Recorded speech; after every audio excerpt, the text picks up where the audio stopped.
povo da TV Brusque, eu sou Gi Pavan e está no ar mais um programa da Gi, num oferecimento de Lemos Esportes e também Oral Sim. Gente, estamos de máscara, afinal, passamos por mais uma onda, sei lá, terceira, quarta, enfim. O recado que fica, proteja-se, né? Com essas ondas e afim, proteja a sua família, e é isso. Gente, no programa de hoje, segundo do ano de 2022, vamos falar sobre dor. Ah, meu Deus, como assim, Gisele? Ah, mas eu quero fazer um exercício físico. Ah, eu quero brincar com meu neto, mas eu tô com dor. Calma, vamos resolver teu problema. Ou não. Enfim, estou aqui com o cara do perfil combatedor. Seja muito bem-vindo, Thiago Batschauer. Muito obrigado, Gi. Agradeço o convite, então. A primeira vez que eu estou num programa de televisão, né? Já tinha feito algumas participações em rádio, mas hoje vai ser algo inédito para mim, né? Opa, vai ser top. Me diga uma coisa, Thiago, apresente-se, por favor. Como é que tu pode dizer que combate a dor? Como é que tu és o combatedor? Diga para o povo que está em casa. Então, pessoal, a minha formação, tenho formação em ciências biológicas, em quiropraxia e em neurociências, justamente nessa ordem, né? A última formação minha foi o meu mestrado em neurociências, e no meu mestrado na Universidade Federal de Santa Catarina, eu trabalhei em 2 laboratórios lá. O Laboratório de Neurobiologia da Dor e da Inflamação e o Laboratório de Fisiologia Cardiometabólica. No Laboratório da Dor, eu estudei bastante dor lombar e dor cervical, dor nas costas de forma geral. No outro laboratório, eu investiguei o impacto do estresse crônico e de uma dieta rica em gordura sobre alterações cardiovasculares e comportamentais, em especial hipertensão e ansiedade. Show de bola, mas vocês acham que vai ficar só paradinho aqui na cadeira? Calma, ele já tem a maca, porque é assim que funciona, né? As pessoas estão com dor, de repente travou um negócio, liga para o Thiago, manda uma mensagem, tu aparece com a maca na casa da pessoa, é isso? Isso, uma das modalidades de atendimento é atendimento domiciliário, outro Sim. Atendimento é em clínica. Atualmente eu realizo atendimentos na clínica Fibra Físio, aqui no Espaço Schlesser, né? Sim. Com a quiropraxia. Tá, então tá, vamos falar o seguinte, Thiago, aquilo que eu comecei o programa, né? Ah, mas eu quero fazer, mas a pessoa já olha assim, meio que vitimizando a coisa. Não, mas é que eu já tô com dor aqui. De onde vem essa dor na lombar? Pronto, ficamos 3 dias agora aqui.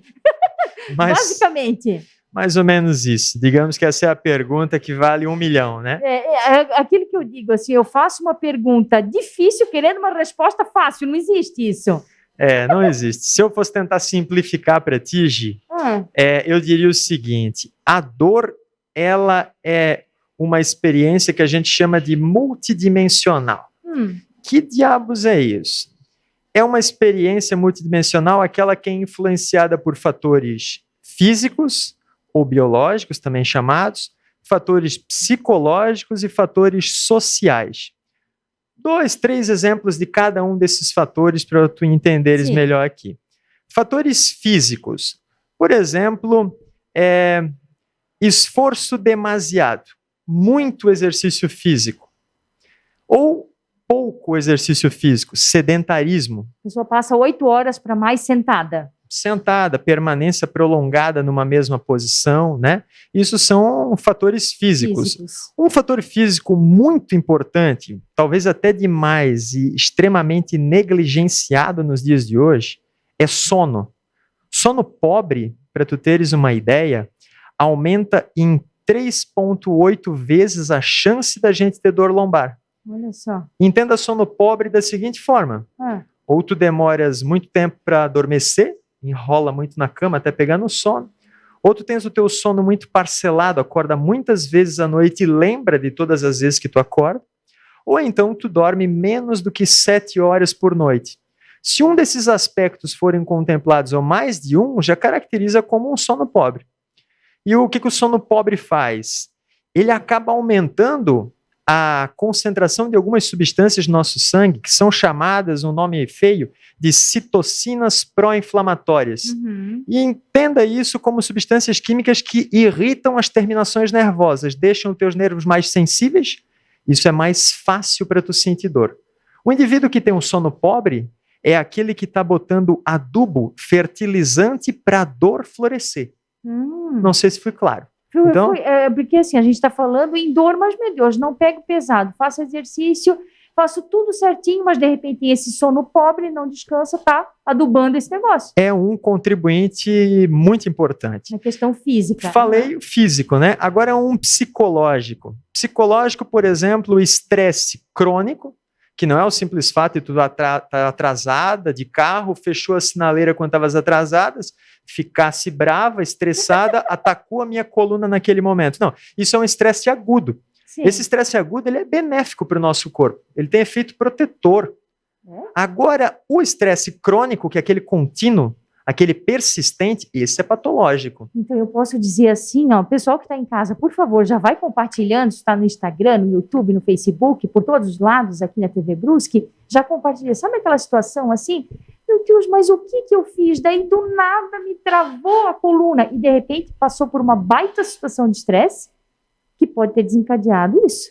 Pode ser? De preferência, se essa situação estressante, ela está sendo crônica, né? Não é pontual, único caso, né? Então, vamos pensar assim, agora vivemos uma época de grandes dificuldades em torno da pandemia, teve gente que perdeu algum familiar, algum ente querido, então entrou numa fase de luto meia brava por causa disso. Concomitante a isso, ele era um microempreendedor que o negócio dele talvez não teve subsídio suficiente para se manter de pé, as finanças deles foram muito para baixo, né? E aí, então, a qualidade de vida dele acabou reduzindo bastante, ele não poderia mais frequentar os lugares que lhe traziam alegria, né? O clube dos amigos, sei lá do quê. Então, tu juntou o luto, tu juntou as finanças, tu juntou esse âmbito social dele, acabou aumentando demais o estresse dele, e esse estresse foi persistente, crônico. Isso seria um fator de risco para o desenvolvimento de dor. Não, um episódio que brigou com o chefe, foi para casa e pronto, atacou a minha coluna por aquele momento. Aquilo lá poderia ter sido a gota que foi transbordou o copo. Estupim, aquele que pegou o fogo ali da coisa. A fagulha. Mas que já vinha carregando. Falando nisso, então, estresse, ansiedades, estados depressivos, são fatores psicológicos que contribuem para a dor. O que não pode ser confundido é que eles causam a dor. Causar implica o seguinte: fiquei estressado, vou ter dor. Não. A gente tem que pensar de uma forma probabilística. O indivíduo pode apresentar maiores ou menores chances de ter dor quando esses fatores psicológicos estão presentes. Então, não existe uma dor que a gente fala que ela é emocional.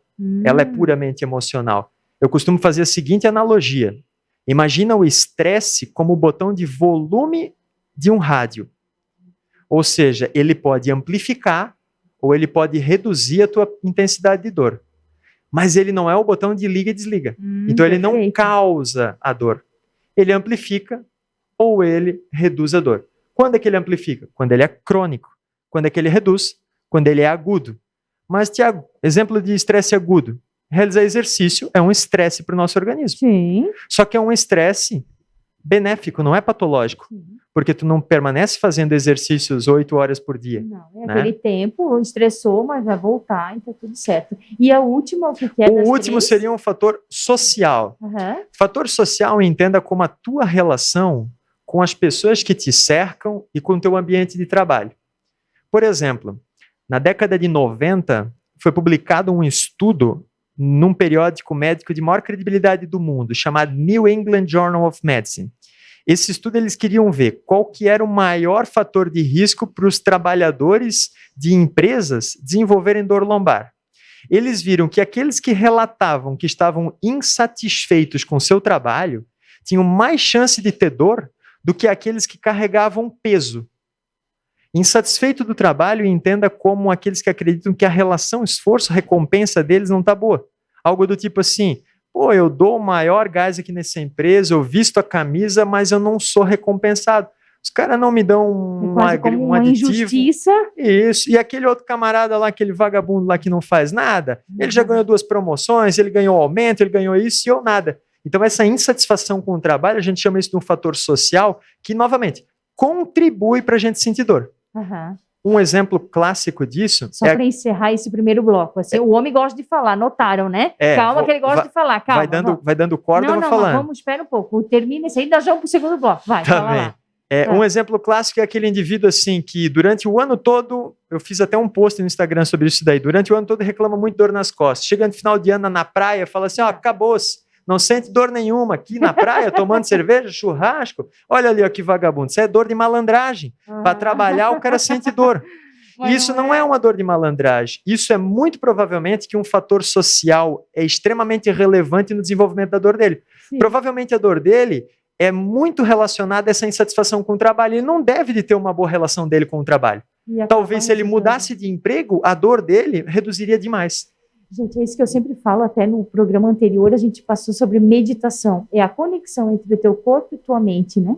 O que tu tá passando, o que tu tá vivendo, o que tá respondendo no teu corpo físico, né? Mas vamos fazer o seguinte, antes que tu conclua, que ele vai falar mais um pouco, a gente vai pro comercial, só um espacinho e a gente já volta, tá bom? Até.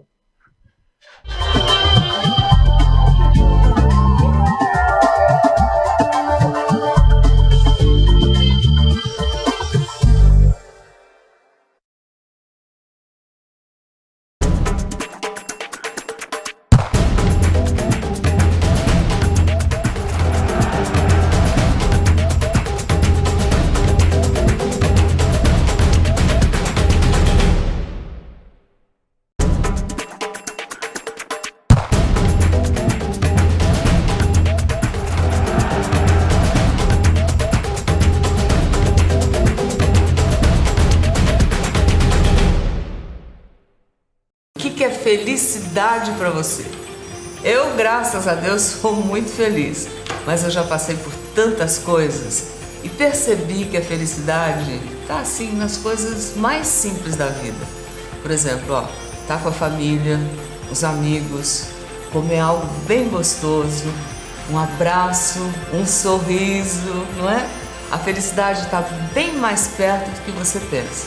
Só depende de você.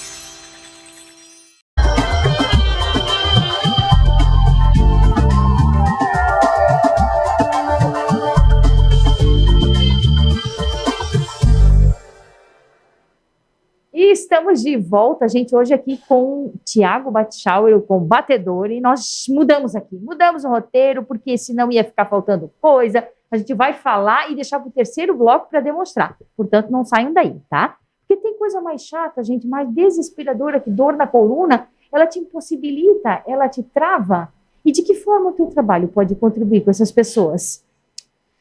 Então, Gi, digamos que assim, quando o paciente chega para mim como um primeiro contato, assim, ele não passou por uma consulta médica, não foi para um hospital, nada, diretamente para mim, o meu papel é determinar se eu tenho competência para tratar esse paciente ou não. Né? Competência entenda como se o quadro sintomatológico dele, ele é algo que é uma emergência ou não é uma emergência médica. Dentro da área da saúde, a gente chama isso de bandeiras vermelhas ou red flags, né? Que seria assim, o paciente apresenta algum sinal, algum sintoma de uma doença grave, se ele apresenta, ele precisa ser encaminhado para emergência médica. Certo. Se ele não apresenta, aí eu vou prosseguir com o atendimento. Uhum. O atendimento se baseia no quê? Numa anamnese, ou seja, escutar a história do paciente para compreender melhor o quadro de dor dele, quando que iniciou, fatores que agravam, fatores que aliviam, né?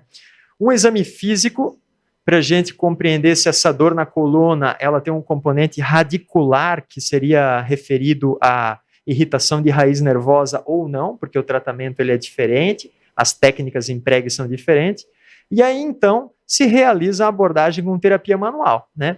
A quiropraxia, então, é uma formação do qual ela tem inúmeras técnicas manuais para o tratamento de diversas dores na coluna vertebral. Juntamente com isso, se dá conselhos, se faz algumas recomendações para o paciente, que hoje em dia é chamado isso de educação em dor, ou seja, de mostrar para o paciente o que ele precisa ter cuidado e o que ele não precisa ter cuidado referente à dor dele. Quebrar algumas crenças que a gente chama disfuncionais que podem contribuir para a piora da dor dele, né? E aí, então, recomendar após isso, que ele entre em contato com um profissional de educação física, por exemplo, para se manter ativo, que é algo bem importante. Sabe o que eu ia te perguntar, Tiago? Porque algumas vezes, né, a gente escuta aquilo que eu brincava no início do programa, né? Quase que vitimizando. Pois é, mas eu tenho tal coisa na coluna, isso. Existe alguma situação assim que realmente a pessoa diga assim, não, realmente tu não pode fazer exercício físico? Porque é como se a gente quisesse dizer assim, não, tu tá com um problema na coluna, justamente tu tens que buscar se exercitar. Claro, ver a causa com o médico e tudo mais, mas assim, não ter medo, porque eu costumo usar um exemplo que é assim, tu pega um esqueleto, pega o esqueletinho, solta ele vai cair, a gente precisa de músculos, a gente precisa de uma musculatura firme para manter esse esqueleto bem. Tem alguma situação que realmente diz assim, não, isso aí tu não vai fazer, geralmente a musculação condenam muito, mas meu Deus, é isso? Não? Então, Gi, situações bem pontuais onde o exercício físico ele pode não ser recomendado numa fase inicial, né, numa fase pós-cirúrgica, né, ou uma situação de fratura vertebral, fratura compressiva, ou então numa situação de tumor, infecção óssea, algo do tipo, que aí talvez o exercício ele deva de ser retardado um pouquinho, deva de esperar um pouquinho para estar realizando ele. E às vezes o exercício ele precisa ser só restrito o tipo de exercício. Talvez o exercício para ser indicado não seja um exercício que impõe a carga compressiva na coluna se o indivíduo tem uma fratura recente. Né? Mas, do contrário, pode ser realizado exercícios com membros superiores, membros inferiores, em posição deitada, onde é que reduz a sobrecarga na coluna. Mas o fato de não tendo uma patologia séria, o exercício ele nunca é contraindicado. Muita gente até pensa assim, eu devo de evitar compressão na coluna, sobrecarga. Não. Nós temos estudos recentes mostrando assim, desde 2017 agora para cá, que os indivíduos que botam carga sobre a coluna, por exemplo, uma barra e fazem um exercício de agachamento, eles aumentam a hidratação do disco intervertebral. Então é como se o amortecedor da tua coluna ficasse com maior capacidade de amortecimento. Isso é uma adaptação extremamente vantajosa e benéfica. Sim. E os indivíduos que não têm carga compressiva, ocorre o contrário. Para tu ter uma ideia, o índice de hérnias discais em astronautas que passam longos períodos na estação espacial, ele é extremamente elevado pelo fato de não existir carga compressiva fora da gravidade. Não tem gravidade, aí não tem essa pressão. Ali até mesmo pacientes com osteoporose, por exemplo, que se muitas vezes temem qualquer exercício que faça força, um dos motivos, uma das formas da gente aumentar a densidade óssea é gerando carga compressiva. Perfeito. Então, a gente precisa de um treinamento de força nessa população, não somente piscina e hidroterapia, que reduz ainda mais essa força compressiva. A gente precisa estimular o osso a produzir mais material ósseo, né? Perfeito. Gente, que bom que tu chegasse nessa questão da piscina, hidroterapia, enfim, porque às vezes o médico ele vai acabar indicando isso dali, gente. E assim, e saibam, né, eu trabalho com musculação e quando eu vejo assim, ali faz ali a questão ali da densitometria óssea e que tu vê que aumenta essa densidade, claro, porque existe uma atração entre o osso e os tendões que vão fazer justamente aumentar essa massa óssea. Isso é lindo demais. Então, assim, para prevenção, para a saúde, exercício a todo tempo, mas com responsabilidade, né? Não vai fazer a qualquer custo, né? Eu digo assim, é muito caro pagar com o nosso corpo se tu vai fazer aquela carga que tu não dá conta, tem que ser com consciência, né? Não pode ser a qualquer preço, porque daí vai parar no combatedor aqui, né? E daí tu tens assim, gente, sigam aqui na página dele, no Instagram, que tem muitas dicas, tem muito conteúdo, tá muito legal, e assim, até inclusive exercícios, né, que tu passas assim também, a gente podia até passar depois, não? Depois do terceiro bloco? Eu já estou, aquele terceiro bloco vai ser pequeno, né? Porque de tanta coisa que a gente quer fazer, demonstrar e coisa, mas enfim. Mas tu traz isso na tua página também, né? Trago. Os exercícios demonstrados lá são exercícios retirados, assim, de pesquisas científicas que utilizaram aquelas estratégias para o tratamento de algumas condições, né? Então, o meu papel mais ali é de divulgação científica, né? Mostrando o benefício deles, né? Desses exercícios em especial para determinados casos, uns exercícios podem ser mais ou menos benéficos, né? E tu dá curso também, é isso? Tu tá com coisa de curso que eu vi ontem, assim? O que tu faz tudo, gente? Esse ano eu vou estar lançando a minha segunda edição de um curso de neurociência da dor para profissional da saúde e acadêmico da saúde. Olha, né? Que legal isso aí, ó, né? Para todas as áreas, né? Daí assim, né? Da área da saúde, claro. Da área da saúde, de preferência aqueles que tratam ou que tratarão pacientes com dor, né? Então ele é um curso interdisciplinar. Ele não é um curso específico para fisioterapia, específico para psicologia, né? A gente vai eu vou abordar a neurociência da dor, né? Então, vamos falar sobre neurofisiologia da dor, neuroanatomia, farmacologia da dor. São mais ou menos 20 a 25 horas aula, que serão online ao vivo, né? Vou estar disponibilizando ele pela plataforma Hotmart, mas ainda não lancei, então é coisa aí para fevereiro, março. Eu já estou me antecipando. Então vamos fazer o seguinte, agora vamos mostrar um pouquinho da prática, né? Ele já chegou aqui com a maca dele. Eu podia já posicionando a maca agora? Não, vamos fazer o intervalo, né? Pode ser. Para que você tão agoniada, né, Gisele? Vamos fazer o seguinte, 2 palitos, a gente vai e volta já com a maca aqui no estúdio. Olha que chique isso. A gente já volta. Até. Intervalinho do programa da Gi, eu vim aqui onde? Na Oral Sim, sim, aqui é o melhor lugar que você pode fazer os seus implantes dentários e eu digo mais, a partir de semana que vem já tem a Gi Pergunta, Dr. Luiz da Oral Sim Responde, tá bem, gente? E continue acompanhando o programa da Gi. Beijo!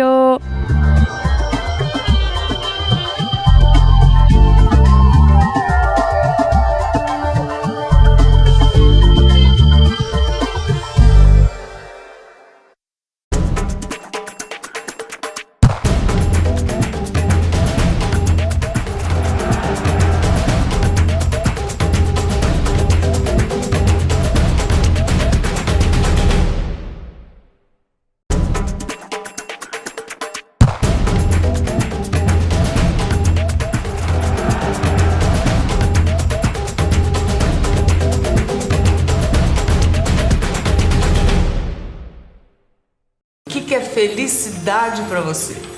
Eu, graças a Deus, sou muito feliz, mas eu já passei por tantas coisas e percebi que a felicidade tá assim nas coisas mais simples da vida. Por exemplo, tá com a família, os amigos, comer algo bem gostoso, um abraço, um sorriso, não é? A felicidade está bem mais perto do que você pensa. Só depende de você.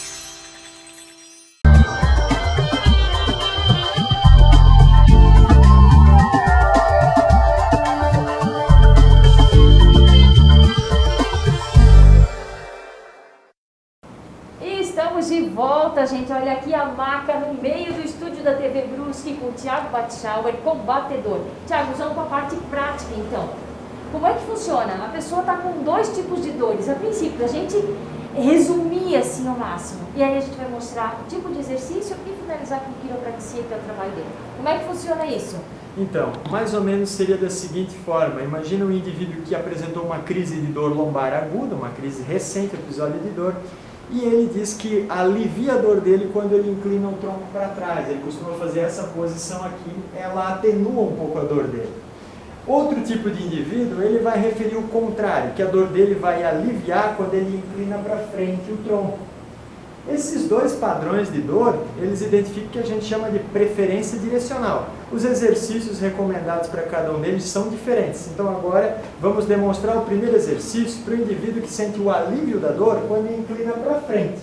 Então, Gi, pode deitar de barriga para cima na maca, por favor. Isso. Então, deitado no chão, na cama, num tapete, colchonete, onde for mais confortável, para o indivíduo que está com uma dor intensa na coluna lombar, ele vai deixar os joelhos dobrados dessa forma e então vai ser solicitado que ele leve os 2 membros inferiores em direção ao abdômen, com as mãos ele traga mais próximo do abdômen, solte esse membro inferior e volte para a maca. E ele repita esse procedimento cerca de 15 a 20 vezes. O ideal é que isso seja realizado várias vezes ao dia. Se puder fazer durante 3, 4, 5 vezes ao dia, no intervalo de 2, 3 horas, isso vai ajudar a reduzir o tempo de permanência da dor lombar dele, quando o padrão de dor é para frente. Quando o padrão de dor for inverso para trás, deitado de barriga para baixo, vai deixar os braços apoiados à frente do corpo, vai realizar uma extensão com a coluna olhando para cima e vai retornar. De preferência fazer esse movimento com menos força possível, até o abdômen ele deixando em contato com a maca, dependendo da flexibilidade, da mobilidade da coluna de cada um, vai conseguir subir menos ou mais. Então, também cerca de 15 a 20 movimentos realizando várias vezes ao dia, tende a produzir um alívio, atenuar a dor, pelo menos a curto prazo, desse tipo de paciente. Isso. Deixa eu virar aqui, tá? Lembrando que é isso, gente. Se tu tá com dor, não adianta ficar quietinho que a dor vai passar, né? Tem que saber fazer a coisa certa. O exercício certo, procurar ajuda, tem profissionais que trabalham com isso, que estudam isso constantemente. Pra tu ficar com dor ou dizer, não mexe comigo. Aquela história que a gente estava falando, da hérnia de disco, de nervo ciático, que muitas pessoas não sabem que tem. E só vão saber quando vão fazer uma ressonância, que estão lá no auge da dor. É isso? Isso daí. Para se ter uma ideia, apenas 4% das hérnias discais, elas são sintomáticas, ou seja, elas causam dor. 96% delas não causam. A questão é que muitas pessoas, quando têm dor na coluna, vão fazer uma ressonância, diagnosticam uma hérnia, aí acreditam que a hérnia é a causa da dor dela. Nem sempre isso é verdade. Um dos primeiros critérios para se estabelecer que a hérnia de disco está causando dor é a dor ela ser referida, ou melhor, irradiada para a perna. Mas não basta correr para a perna, tem que ser para uma das pernas e abaixo da linha do joelho. Se esse critério não foi preenchido, nem prosseguimos então com a possibilidade do diagnóstico de dor ciática, por exemplo. Show de bola. Agora vamos fazer uma coisa assim, eu já apresentei isso uma vez no programa, agora mais um pouquinho de quiropraxia, sabe aquele estalinho? Como chama isso? Não é estalinho, é manipulação articular. É manipulação articular. Eu vou me deitar aqui e ele que lute nos estalinhos, na manipulação. Então, vamos lá. E por que é bom fazer isso? A recomendação da manipulação articular é somente na presença de dor ou de restrição de movimento, ou seja, falta de mobilidade na coluna. Ela não é uma técnica que ela previne dor, não existe fundamentação científica para isso. Então, é somente tratativa. Está com dor, ajuda a aliviar. Fazer periodicamente não traz benefícios a médio ou longo prazo para o indivíduo. Tá. Mostra aí, Rodrigo, nós da maca no meio do estúdio da TV Brusque. Esse é o programa da gente, tem que ser na prática. Vai, Tiago. Vamos lá. Pode flexionar esse joelho para mim, esse braço coloca atrás daquele ombro, o outro aqui, mais em cima um pouquinho, assim. Deixa o braço mais relaxado. Girou o tronco do lado de cá um pouquinho. Ok. Voltou para cá. Solta o peso do corpo, a cabeça, toda em cima da minha mão, não faz força. Inspira fundo pelo nariz, solta o ar bem suave pela boca. Soltou, soltou. Oh, meu pai! Aê. Virou mais uma vez. Eita. Voltou. Mais uma cavitação, mais um trabalho estalinho. Inspira fundo, solta o ar bem suave. Soltou, soltou. Gente, é ruim, mas é bom. Voltou. Sabe? Aqui. É ruim, Agora. mas é bom. Olha, a pessoa vem até com colar e tudo. Tá uma coisa isso hoje, mas tá tudo certo. Outra manipulação utilizada na quiropraxia é a manipulação da coluna cervical, né? Essa manipulação ela precisa preencher alguns critérios, assim, a pessoa não pode apresentar alguns sintomas que sugerem algum distúrbio vascular na região de artérias do pescoço que irrigam o nosso cérebro, né?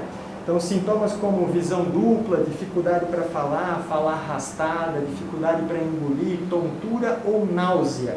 Está presente algum desses em ti hoje? Não. Então, nós não temos uma contraindicação para estar realizando, tá bem? Pode deixar o peso da cabeça bem relaxado na maca, não precisa fazer força nenhuma. Vou levar a cabeça lateralmente, inclinar um pouquinho. Ok. Tranquilo, gente? Tranquilo. Mexe o dedo do pé. Tudo bom, tá andando ainda, tá tudo certo. Deixa bem soltinho o peso da cabeça novamente, não precisa fazer força, veio para o lado, girou, aqui. Pronto. Gente do céu, aquilo é ruim, mas é bom. Vamos encerrar o programa? Rodrigo, para! Não, tá tudo certo, foi. Eu acho assim, que tudo que vai fazer bem para ti, para a tua saúde, para o teu corpo, vai em busca disso, não deixa ficar, né? Não deixa acumular e dói aquilo, e vai ser pior, não. Vai em busca do que te deixa melhor, não é verdade? Vai encerrar o programa? Isso. A gente costuma dizer assim, dentro da neurociência da dor, da minha formação, que existe a dor aguda e a dor crônica. A dor aguda é aquela que está presente há menos de 3 meses. A dor crônica há mais de 3 meses. Essa precisa ser tratada. Dor crônica não pode ser negligenciada. Então, muito obrigada pela participação, ali pelos estalos e tudo mais. É isso, gente. Procura pela tua saúde, não deixa passar, tá bom? Um beijo no coração, fiquem com Deus. Cuide-se, ó, usa máscara, né? Se coronha, Covid, sei lá mais o que, tá aí, se cuida. Estamos aqui no oferecimento de Lemos Esportes e Oral Sim. Até semana que vem. Cuide-se, saúde, o seu bem mais precioso.